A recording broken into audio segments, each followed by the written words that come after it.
Dangerous और ख़तरनाक चीज़ें हो रही हैं, और वो है शहबाज गिल का इशू।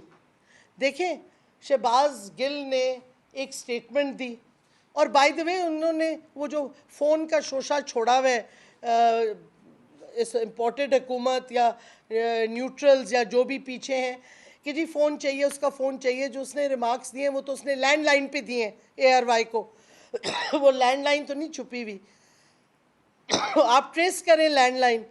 और अगर उसने कोई ऐसी बात कही है जो कि कानून की खिलाफ वर्दी है, देखिए ना, फ्रीडम ऑफ एक्सप्रेशन तो कॉन्स्टिट्यूशन गारंटी करता है, लेकिन आप कानून और आइन के दायरे में रह के कर सकते हैं। अगर उसने कोई कानून और आइन की खिलाफ वर्दी की है, आप उस पर केस करें, मौका दें, वो अपना पॉइंट ऑफ व्यू दे।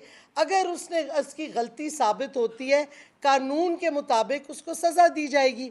लेकिन ये नहीं आप कर सकते कि एक शख्स को गाड़ी उसकी तोड़ के शीशे उसको घसीटें और 5 घंटे अननोन जगह पे ले जाएं, फिर FIR बने और फिर आप उसको थाने में पेश करें, फिर आप उस पर टॉर्चर करें, तशद्दुद।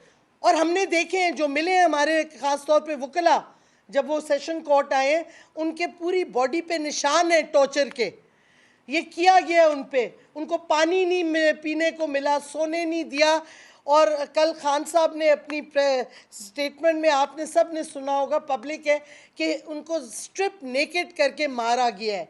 ये अबू ग़रेब कर रहे हैं जो अमरीकनों ने, फ़ॉरेन का हुकूमत ने इराकियों के साथ किया था और बरतानवी हुकूमत ने अबू ग़रेब प्रिजन में इराक में हमारे लोग अपने शहरियों के साथ यही तशद्दुद कर रहे हैं। और ये ना सिर्फ हमारे कानून के ख़िलाफ़ है, और मैं ये बताती चलूँ, हमारी हुकूमत ने इसी वास्ते टॉर्चर के ख़िलाफ़ जो शहरी रहमान का बिल था सेनेट में, हमने सपोर्ट किया। आप उनसे बेशक पूछ लें, आज भी रिकॉर्ड पे है।